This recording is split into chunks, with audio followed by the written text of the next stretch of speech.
The sun was setting over Austin, Texas, bathing the city in hues of gold and crimson. In a quiet neighborhood far removed from the city's buzz, Daniel Harper once called a sprawling, modern home his sanctuary. Now, that life seemed like a distant dream. Huntsville Prison loomed in stark contrast to his former world, a fortress of cold concrete, steel bars, and crushing silence. Daniel, a man in his early 40s, had once been the epitome of success. His tailored suits and sharp jawline made him a commanding presence in boardrooms, where his innovative ideas in software development had revolutionized the industry. Yet, as he sat on the thin mattress of his prison cot, those days felt like a cruel joke. His once well-kept beard was unkempt, and the creases around his eyes, now shadowed with exhaustion, hinted at the sleepless nights he endured. Convicted of the grisly murder of Mark Grayson, a former business partner, Daniel faced the grim reality of his fate: death by lethal injection. The evidence presented in court had been overwhelming. A knife bearing his fingerprints, damning surveillance footage showing him near the crime scene, and financial records hinting at a bitter falling out between the two. The jury had delivered its verdict swiftly, and even Daniel's high-powered defense team couldn't counter the storm of accusations. "I didn't kill him," Daniel muttered to himself, his voice barely above a whisper. His hands clenched into fists, the rough fabric of his prison jumpsuit pressing against his skin.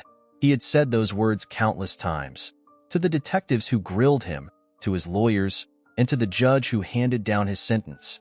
But no one listened. The harsh clang of metal echoed through the corridor as the cell door slid open. It was time for Daniel's evening meal. The guard, a burly man with a gruff demeanor, slid the tray through the opening.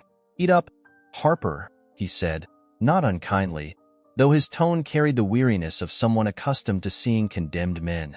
Daniel pushed the tray aside without looking at it. "I didn't do it, you know," he said, his voice tinged with both defiance and despair. The guard paused. "You all say that," he replied, his expression softening slightly. "Doesn't make much difference now, does it?" Daniel's heart sank. He had spent years trying to prove his innocence, to no avail. His family had drifted away, unable to reconcile their grief with his claims of innocence. His friends, once a close-knit circle, had become distant, their silence more painful than the accusations. Even his lawyers had given up hope after the final appeal was denied. As he lay back on the cot, staring at the cracked ceiling, his thoughts turned to Max, his golden retriever. Max had been his loyal companion for years, his constant in a life full of chaos. He hadn't seen Max since the day of his arrest, and the thought of his dog waiting for him, unaware of his fate, brought tears to his eyes. A distant memory surfaced, a sunny afternoon in Zilker Park, with Max bounding after a frisbee, his golden fur gleaming in the sunlight. "You're all I have left," Daniel murmured. In this bleak moment, the thought of seeing Max one last time was his only solace. As the evening wore on, the weight of his situation pressed down on him like an unbearable force. His execution was set for the end of the week. He had spent the last 5 years clinging to the hope that the truth would come to light, but now that hope was dwindling. The night deepened, the faint hum of fluorescent lights a constant reminder of his captivity. Daniel sat at the edge of his cot, gazing through the small, barred window. The stars above were obscured by the glare of the prison floodlights, a cruel metaphor for his life. Yet, as he closed his eyes, one thought remained clear. He had to see Max tomorrow. He would make his final request. The morning light filtered weakly through the narrow, barred window of Daniel's cell. The soft glow was a stark contrast to the turmoil brewing within him. Today was the day he would make his final request, a chance to see Max, the golden retriever who had once been the heart of his world. It was a request that felt as improbable as it was desperate, but Daniel clung to it as if it were his last lifeline. The door to his cell creaked open, and the familiar face of Michael Ruiz, a middle-aged prison guard with a kind yet weary demeanor, appeared. Michael had worked at Huntsville Prison for over a decade, and while he had seen his fair share of condemned men, something about Daniel had always felt different. Maybe it was the quiet dignity Daniel maintained, or the consistent claim of his innocence. Whatever it was, Michael often found himself pausing at Daniel's cell, exchanging a few words that hinted at something more human beneath the prison walls. "Morning, Harper," Michael said, stepping inside. He carried a clipboard and a guarded expression. "Today's the day you can make your final request. You've got 5 minutes to decide." Daniel nodded, his throat dry. "I don't need 5 minutes. I know what I want." Michael raised an eyebrow. "Let me guess. Steak dinner? Some fancy last meal?" "That's what most guys go for." Daniel shook his head, his voice steady but laced with emotion. "I want to see my dog, Mac." The guard blinked, clearly caught off guard. "Your dog?" "Yeah," Daniel said, his tone softening. "He's a golden retriever. I haven't seen him in 5 years. He's all I've got left." Michael stared at Daniel for a long moment, his professional facade slipping slightly. "That's not a common request." "I know," Daniel replied, "but I'm not a common case, am I?" Michael scratched his chin, clearly torn. "Look, I don't even know if that's allowed. Bringing an animal into a place like this? It's complicated. And even if we could, there's no guarantee anyone can track the dog down." Daniel's shoulders slumped, but he refused to let go of the small flicker of hope. "Please, Michael, just try. I'm not asking for a miracle. I need to see him. One last time." The vulnerability in Daniel's voice struck a chord in Michael. He sighed, shaking his head. "I'll take it to the warden. No promises." "Thank you," Daniel said, his voice barely above a whisper. Later that afternoon, Daniel sat anxiously on the edge of his cot, his mind racing. The hours crawled by, each second heavier than the last. When the door to his cell finally opened again, Michael stepped inside, a rare expression of uncertainty on his face. "Well," Michael began, crossing his arms. "The warden approved it." Daniel's heart leapt. "Really?" "Yeah," Michael said, "but there's a catch. It's going to take some time to get the dog here. We're reaching out to the people who've been taking care of him since your arrest. If they agree to bring him, we'll make it happen. But don't get your hopes up too much." "I understand," Daniel said, his voice steady but filled with gratitude. "Thank you." Michael hesitated before leaving, as though he wanted to say something else but thought better of it. "You better hope that dog remembers you," he finally muttered, closing the cell door behind him. As the evening approached, Daniel found himself lost in memories. He thought about the day he adopted Max, a scrawny puppy from a local shelter. Max had been skittish at first, but over time, they had forged an unbreakable bond. Through every high and low, Max had been by his side, offering the kind of unconditional love that no human ever could. Now, the thought of seeing Max again filled Daniel with a bittersweet mix of hope and dread. Would Max recognize him after all these years? Would he sense the pain and fear that had consumed Daniel's life? As the prison grew quiet for the night, Daniel lay awake, staring at the ceiling. For the first time in years, he felt a glimmer of anticipation. The odds were against him, but if Max could be there, perhaps this cruel chapter of his life would end with a moment of solace. The next morning, the sound of footsteps echoed through the sterile hallways of Huntsville prison, accompanied by the faint jingle of a dog's collar. Daniel sat on his cot, his hands trembling in anticipation. For the first time in years, he felt something he had almost forgotten: hope. The door to his cell opened, and Michael Ruiz stepped inside, his expression unreadable. Behind him, a second guard held the leash of a golden retriever. As soon as the dog entered, the tension in the room seemed to dissolve. Max, now a fully grown dog with a thick, golden coat, scanned the room with wide, curious eyes. "Daniel," Michael said, stepping aside. "Meet your visitor." Daniel stood, his legs unsteady, his heart pounding in his chest. "Max," he whispered. The moment Max heard his voice, his ears perked up, and his tail began wagging furiously. With a joyful bark, he pulled free from the guard's grip and bounded toward Daniel. The dog's paws landed heavily on Daniel's chest, and for the first time in years, Daniel laughed. A raw, unrestrained sound that carried both joy and pain. "Hey, buddy," Daniel said, his voice breaking as he knelt to embrace Max. The dog licked his face eagerly, his tail a blur of motion. I missed you so much. The guards stood back, their usually stoic faces softening at the sight. Even Michael, who prided himself on keeping his emotions in check, felt a lump in his throat. Looks like he remembers you, Michael said quietly. Daniel buried his face in Max's fur, holding on as though he never wanted to let go. The dog smelled faintly of grass and the outdoors, a stark contrast to the sterile, suffocating air of the prison. You're still the same, aren't you? Daniel murmured. Still my boy. As the emotional reunion unfolded, Michael cleared his throat. Harper, there's something else.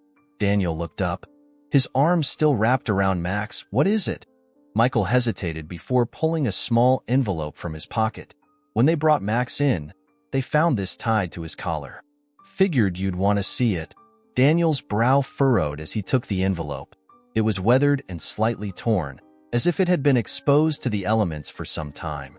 His name was scrawled across the front in handwriting he recognized immediately. Emily's.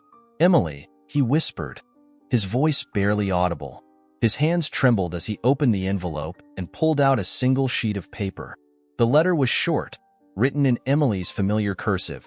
Daniel, if you're reading this, it means I couldn't tell you in person. There's so much I need to explain, but I don't have much time.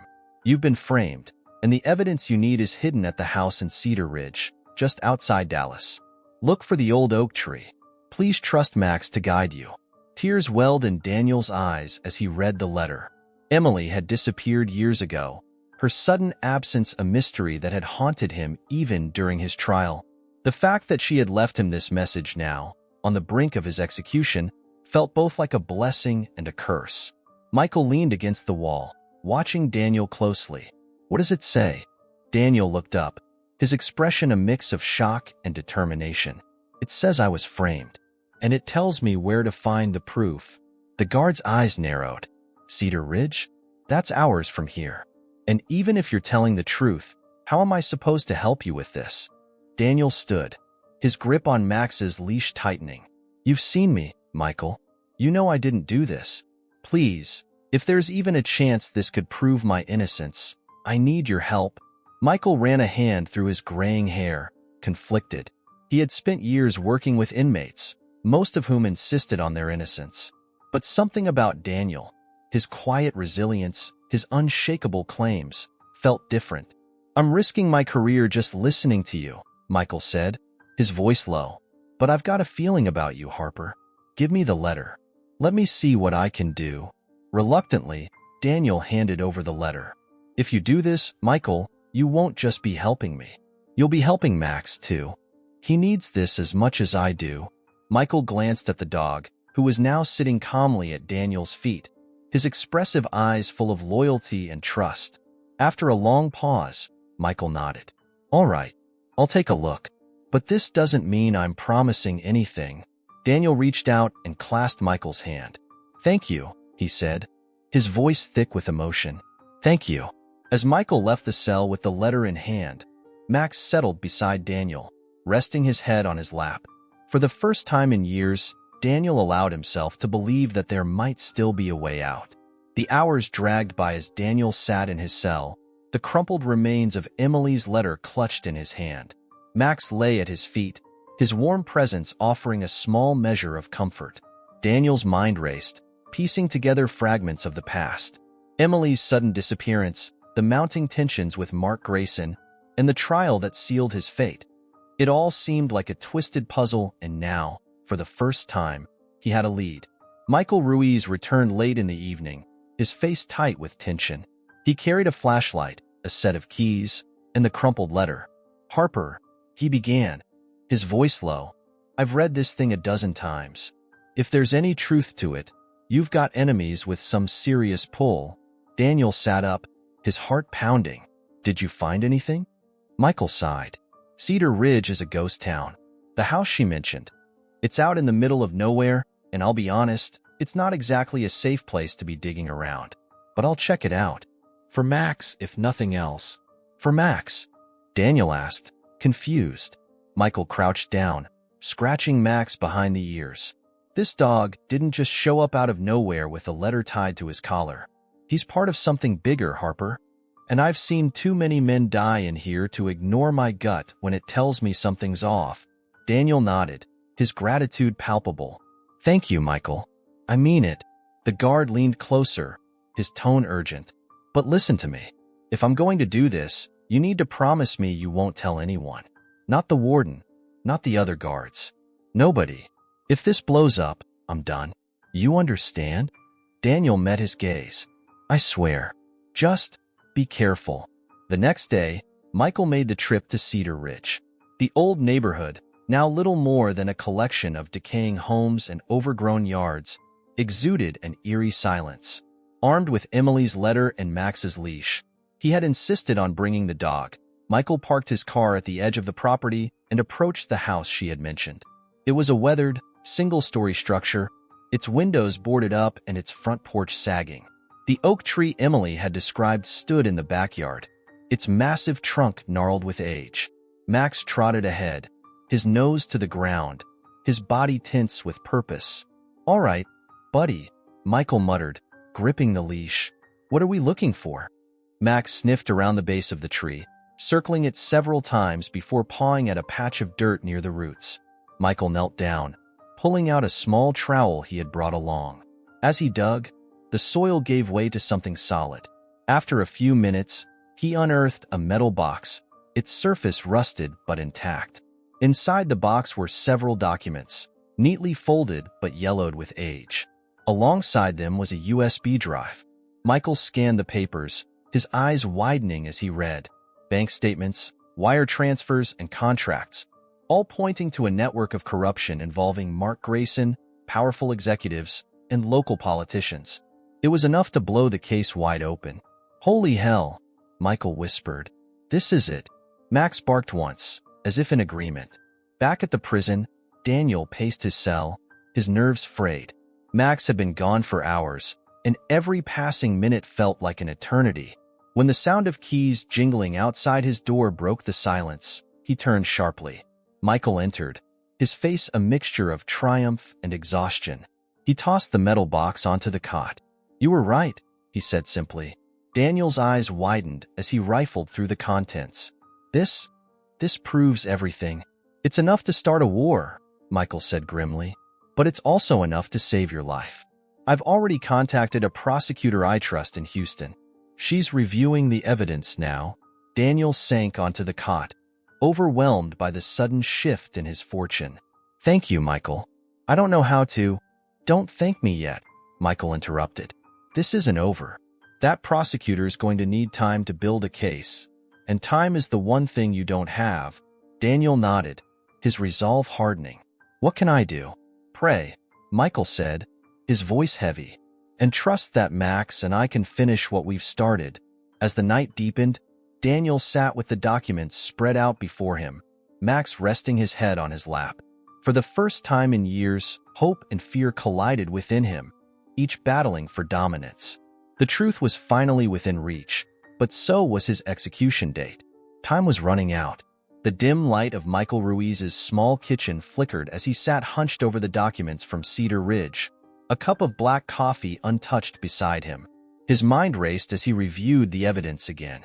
Every page, every signature, every financial transaction pointed to a carefully orchestrated conspiracy, a tangled web that implicated powerful people.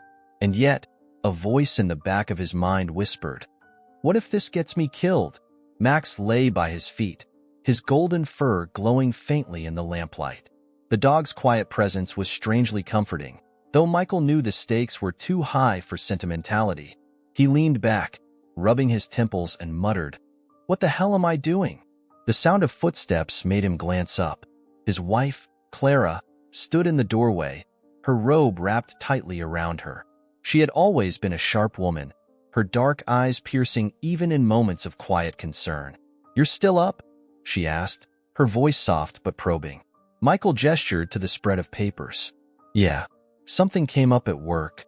Clara crossed her arms, her gaze narrowing. "You don't usually bring work home." Michael hesitated. He wanted to shield her from the danger of what he was doing, but Clara wasn't the type to be easily placated. "It's complicated," he said finally. "One of the inmates, Daniel Harper, might actually be innocent. Clara raised an eyebrow. You've worked in that prison for years. You've seen plenty of men claim they're innocent. This is different, Michael said, his tone more insistent. There's real evidence. And if it's legit, it could expose some serious corruption. Clara stepped closer, her concern deepening. And you're getting involved? I already am, Michael admitted.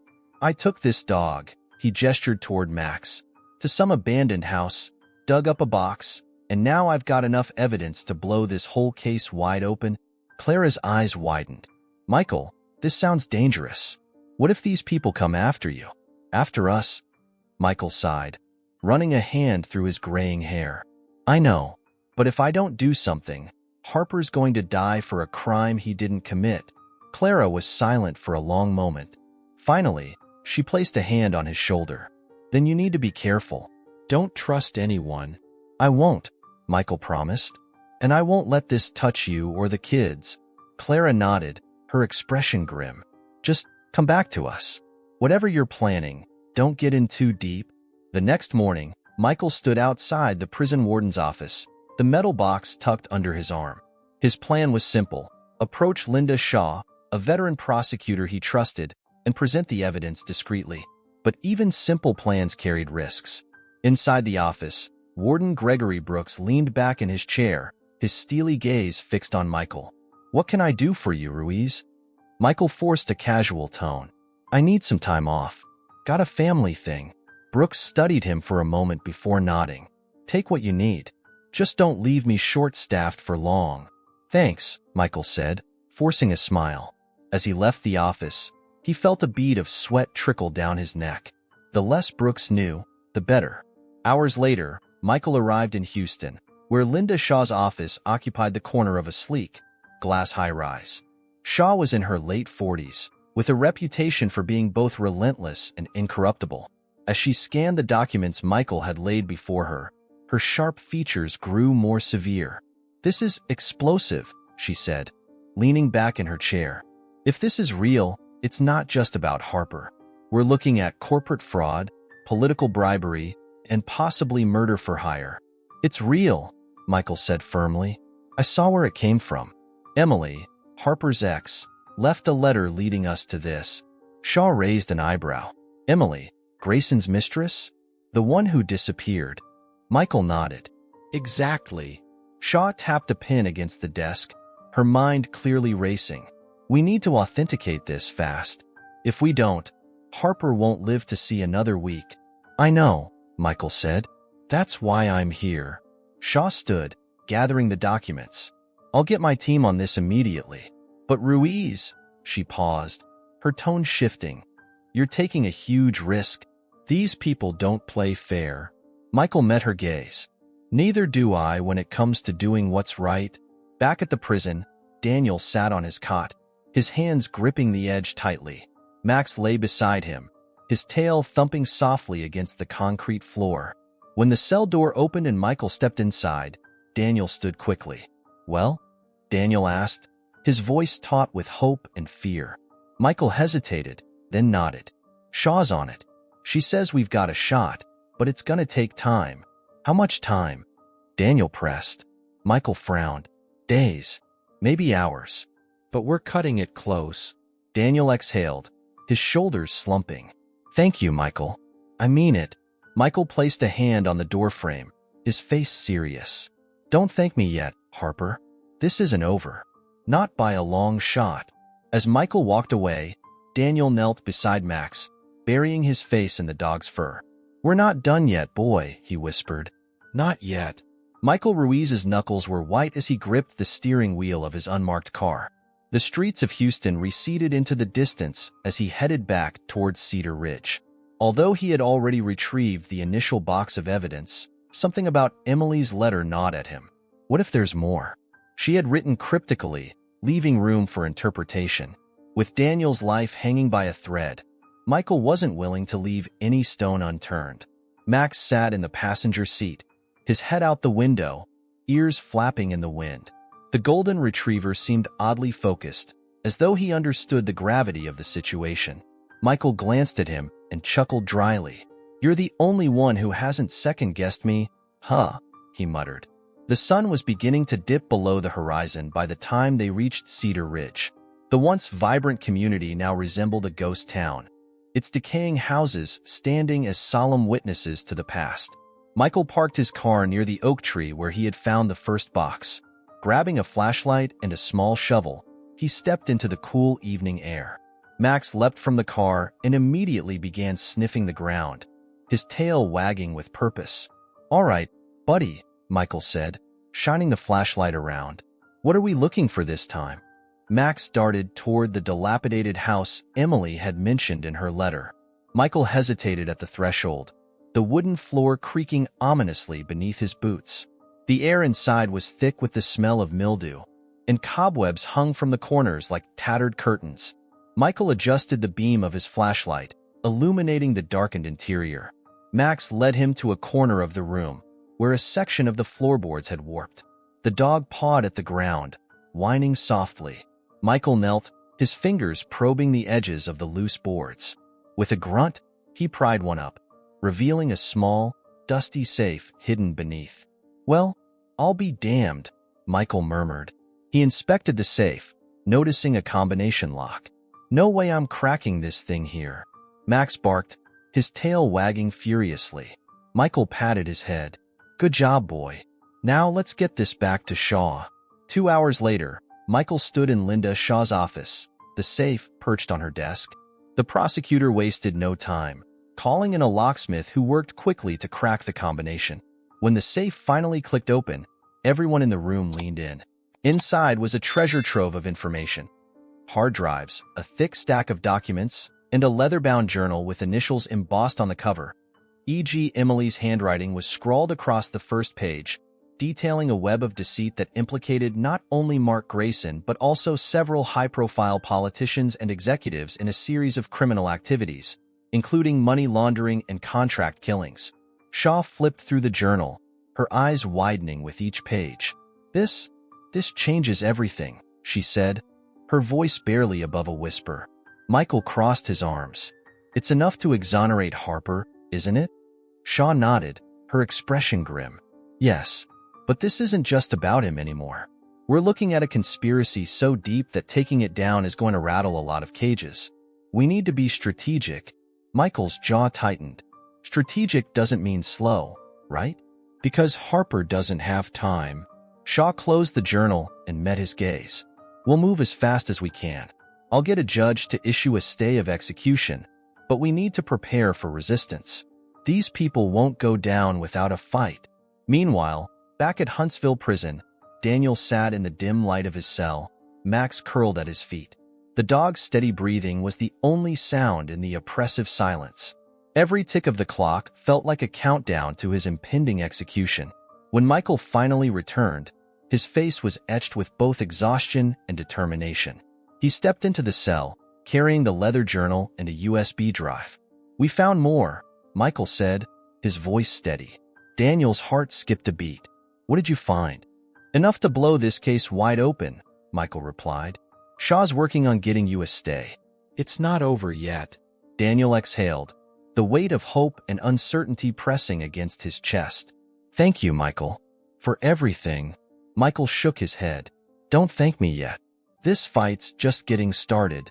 As Michael left the cell, Daniel knelt beside Max, resting his forehead against the dog's. "We're close, buddy," he whispered. "So close." Max wagged his tail, as if to say he believed it too. The tension inside Huntsville Prison was palpable, like the heavy air before a thunderstorm. Daniel sat on the edge of his cot, his hands gripping the metal frame, so tightly his knuckles turned white.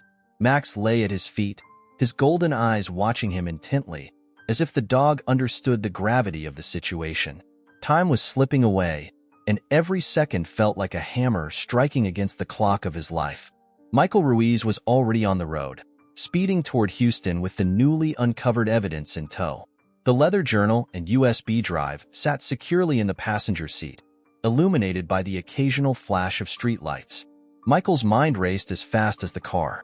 Linda Shaw had promised to secure an emergency stay of execution, but the judicial system moved at a pace that felt excruciatingly slow compared to the urgency of the moment. His phone buzzed on the dashboard. Glancing at the screen, he saw Linda's name and immediately picked up. "Shaw, tell me you've got good news." "I have a judge reviewing the documents now," Linda said, her voice clipped and focused.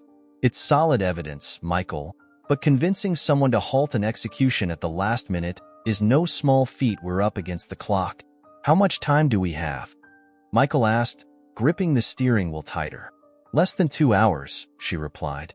"The warden has already started preparations. If this stay doesn't come through, Daniel Harper will be dead before sunrise." Michael swore under his breath. "Do whatever you have to. This man is innocent, and you know it." "I'm doing everything I can," Linda assured him. "But you need to get here with the original evidence. The judge will want to see it." "I'm on my way," Michael said before hanging up. His foot pressed harder on the accelerator, the engine roaring as the car sped down the highway. Back at the prison, Daniel's cell door creaked open.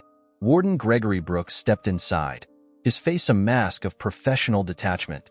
"Harper," he said, his tone brisk. "It's time." Daniel's stomach dropped. "What do you mean?" he asked, his voice trembling. "It's protocol," the warden replied. "You'll be moved to the holding area near the execution chamber. You have 1 hour." Daniel's breath hitched, and his gaze darted to Max. The dog, sensing his distress, stood and pressed his head against Daniel's leg. "I'm innocent," Daniel said, his voice cracking. "You're about to kill an innocent man." The warden's expression didn't waver. "If there's a stay, you'll hear about it. Until then, we follow procedure." Daniel stood slowly, his heart pounding. He knelt and pressed his forehead against Max's. "Stay with me, boy," he whispered. "I'm not giving up yet." 2 guards escorted Daniel out of the cell. Max strained at his leash, barking frantically as he was held back. The sound echoed down the cold, concrete hallways, each bark a plea that seemed to fall on deaf ears. At the courthouse in Houston, Linda Shaw burst into the judge's chambers, her heels clicking against the polished floor. She carried the leather journal and a stack of authenticated documents. Judge Evelyn Carter, an older woman with sharp eyes and a no-nonsense demeanor, looked up from her desk. "This had better be urgent, Miss Shaw," the judge said, her tone firm. "It is," Linda replied, setting the evidence on the desk. "I'm requesting an immediate stay of execution for Daniel Harper. These documents prove he was framed for a crime he didn't commit." The judge opened the journal, her eyes scanning the pages quickly but thoroughly. Her brow furrowed as she flipped through the financial records and detailed notes Emily had left behind. "This is compelling," she admitted, "but you're cutting it dangerously close." "I understand that," Linda said. "But if we don't act now, an innocent man will die." Judge Carter leaned back in her chair, her lips pressed into a thin line. "Get me the warden on the phone," she said finally. "If what you're saying checks out, I'll issue the stay." Back at the prison, Daniel was seated in the sterile, gray holding area. The fluorescent lights buzzed overhead, casting a harsh glow on the sparse room. He stared at the clock on the wall, each tick slicing through his resolve. Max's absence felt like a physical ache in his chest. The door opened, and Warden Brooks entered. His face was unreadable as he held a phone to his ear. "Yes, Your Honor," he said, his tone measured. "Understood." Daniel held his breath, his heart pounding so loudly he could barely hear the conversation. When the warden hung up, he turned to Daniel. "There's been a stay of execution," Brooks announced, his voice neutral. Daniel sagged in his chair, relief flooding his body. He felt tears sting his eyes, but he quickly wiped them away. "Thank God," he whispered. Max's bark echoed faintly from down the hall, and Daniel smiled for the first time in what felt like years. The fight wasn't over, but for the moment, he had won a small victory. The weight of the news settled heavily in the prison as the staff scrambled to process the stay of execution. Daniel sat motionless in the holding area, his mind still reeling from the warden's announcement.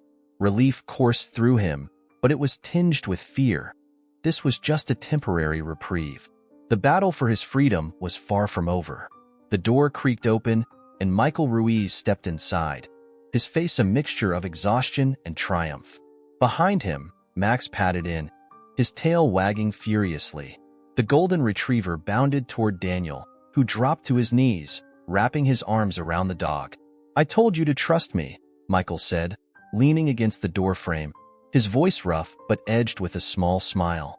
Daniel looked up, his eyes glistening with gratitude. "You did it. You and Shaw, you saved my life." Michael shook his head. "No, we bought you time. That's all. The evidence is solid, but the people we're up against? They won't go down without a fight." Daniel's jaw tightened as he rose to his feet, Max staying pressed against his side. "I don't care how long it takes or how dangerous it gets. I'm not dying for something I didn't do." Michael nodded, respect glimmering in his tired eyes. "Good. You're going to need that fight in you." In Houston, Linda Shaw worked tirelessly to solidify the case. Her office was a whirlwind of activity. Phones ringing, assistants rushing in and out, and piles of documents stacked high on every available surface. The USB drive uncovered from the safe was proving to be a treasure trove of incriminating evidence. It contained emails, financial transactions, and even voice recordings implicating Mark Grayson and several high-profile figures in a corruption and money laundering scheme. Linda's phone buzzed, and she answered it without hesitation. "Shaw, it's Judge Carter," came the steady voice on the other end. "I've reviewed the preliminary evidence, and it's damning. But you need to ensure this gets to trial as quickly as possible. The longer this drags out, the more chances these people have to cover their tracks." "I understand," Linda replied, jotting down notes. "We'll be filing formal charges by tomorrow morning." The judge hesitated. "Be careful, Shaw. Cases like this have a way of turning dangerous." Linda glanced at the journal lying open on her desk, Emily's detailed accounts staring back at her. "I'll watch my back," she said, her tone firm. "But this is too important to let fear get in the way." At Huntsville Prison, Daniel was escorted back to his cell. The walk down the stark, gray corridor felt different this time. The guards were quieter, their usual indifference replaced by furtive glances and murmured conversations. Even the prisoners seemed to sense the shift, their eyes following Daniel as he passed. When he reached his cell, Daniel sank onto the cot, Max hopping up beside him. The dog rested his head on Daniel's lap, his soft fur a comfort against the cold steel of the prison bars. "You did good, boy," Daniel murmured, scratching behind Max's ears. "I don't know how, but you're the reason we're still here." The hours ticked by, and Daniel couldn't help but reflect on the chain of events that had led to this moment. Emily's disappearance, the damning evidence at his trial, and now, the chance discovery of the journal and USB drive. It all felt like a cruel twist of fate, but also a spark of hope. The cell door opened again, and Michael stepped inside, his expression serious. "Shaw just called," he said. "They're filing charges against the people who framed you. The prosecutor's moving fast, but it's going to be a fight." Daniel stood, his fists clenched. "What do I need to do?" "For now, sit tight and trust the system," Michael said. "I know it's not what you want to hear, but Shaw's one of the best. She's not going to let this slip through her fingers." Daniel nodded, though the frustration in his eyes was evident. "I've been trusting the system for 5 years, Michael, and look where it's gotten me." Michael sighed, running a hand through his graying hair. "I get it, but this time, you've got more than just your word. You've got proof." Daniel sat back down, his hand resting on Max's head. "Then let's hope proof is enough." As Michael left, Daniel leaned back against the wall, the cold concrete pressing against his back. He had survived another day, but the war was far from over.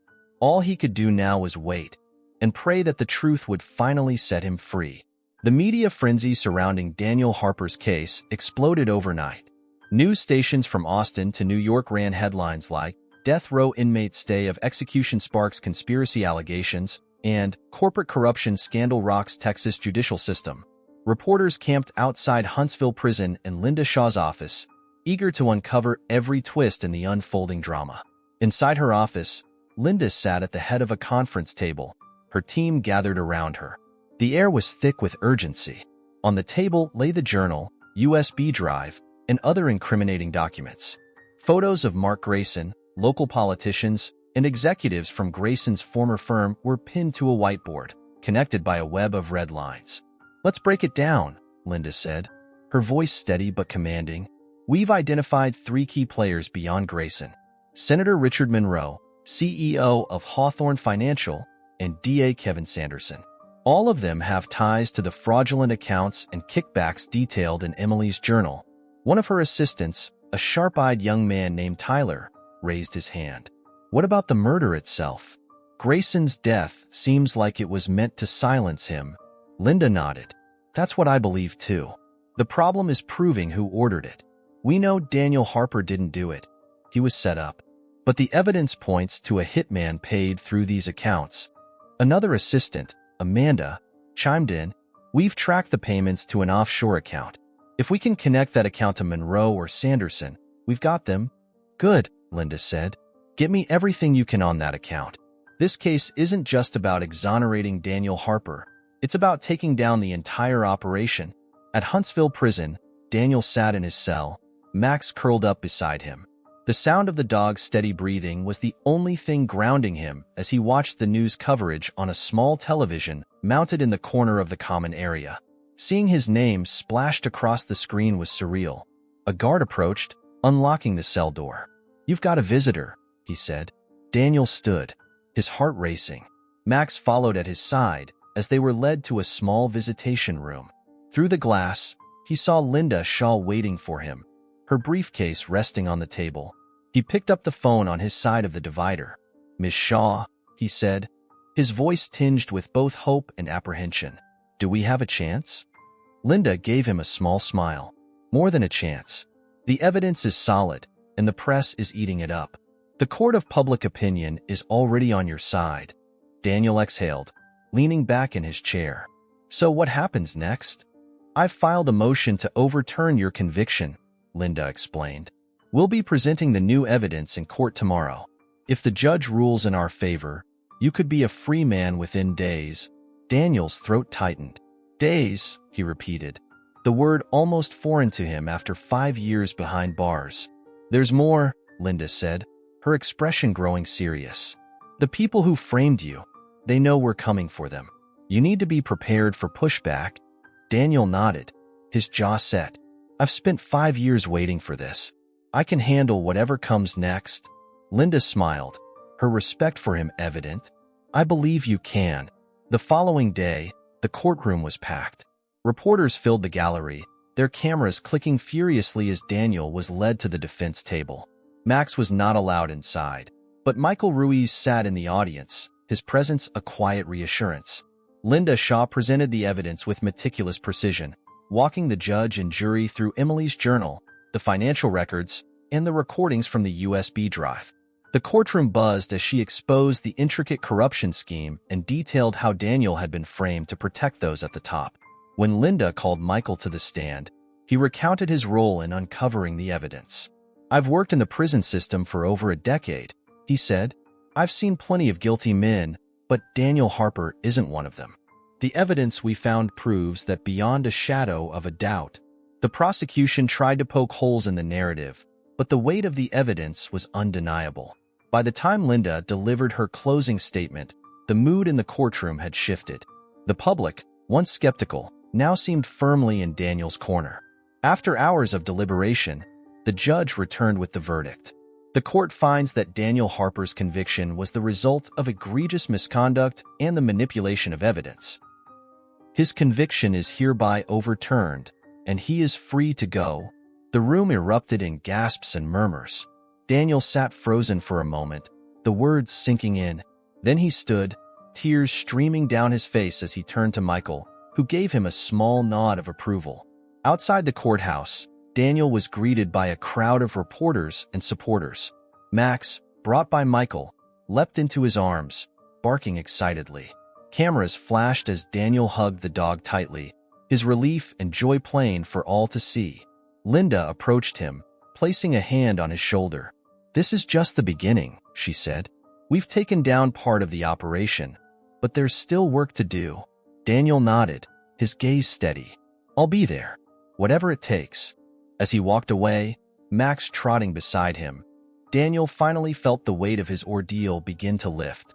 The truth had come out, and now, for the first time in years, he could look toward the future.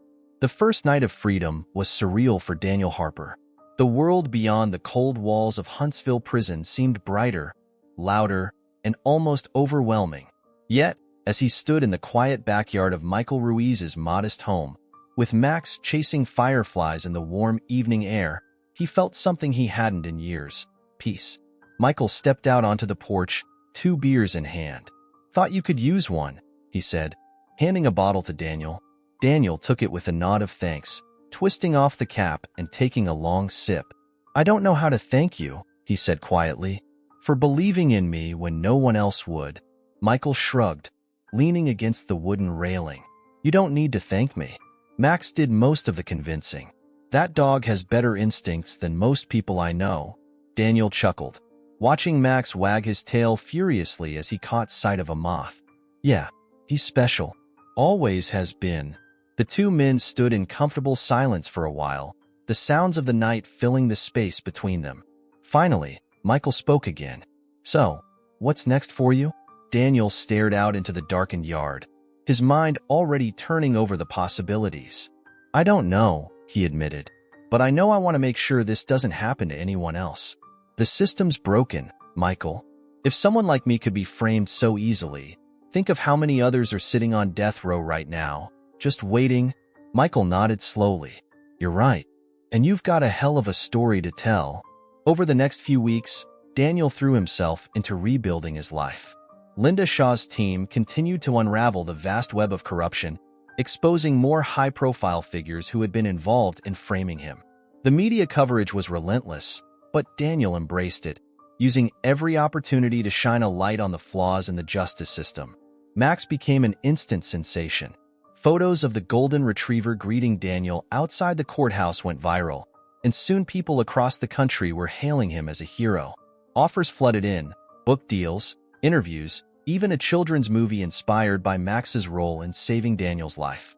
But Daniel wasn't interested in fame. Instead, he used his newfound platform to advocate for prison reform and wrongful conviction investigations.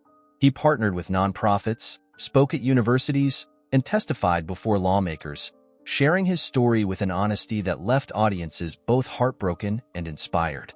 One crisp fall morning, Daniel stood in front of a small group of reporters at the grand opening of a new legal aid center in Austin. The building, funded by donations from across the country, bore a simple sign above its entrance: the Max Harper Justice Initiative. "Today," Daniel said, his voice steady, "we're taking the first step toward a future where no one has to endure what I went through. This center isn't just about fighting wrongful convictions. It's about giving people hope. Hope that the truth will prevail, even when the odds seem impossible." Max, sitting obediently by Daniel's side, barked as if on cue, earning a wave of laughter from the crowd. Daniel smiled, scratching the dog behind the ears. "And none of this would have been possible without him. Max reminded me every day that there's always something worth fighting for." The crowd erupted in applause, and Daniel felt a swell of gratitude. His life had been shattered, but now, piece by piece, he was putting it back together. And in the process, he was helping others do the same. That evening, as the sun set over Austin, Daniel and Max returned to the small home he had rented on the outskirts of the city. The space was modest, a far cry from the luxury he once lived in, but it was his, and it was enough. Sitting on the porch with Max curled up at his feet, Daniel gazed out at the horizon. The journey had been long and harrowing, but it had led him here, to a place of purpose and peace. Max lifted his head, his golden eyes meeting Daniel's.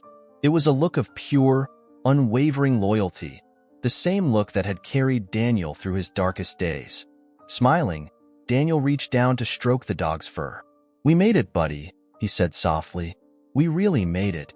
As the stars began to fill the sky, Daniel leaned back in his chair, content in the knowledge that, with Max by his side, anything was possible. Leave your like, subscribe to the channel, activate the notification bell, and if you watched until now, comment "I watched until the end" and share your opinion about this story. Oh, and don't forget to watch the next video appearing on the end screen. It's super exciting.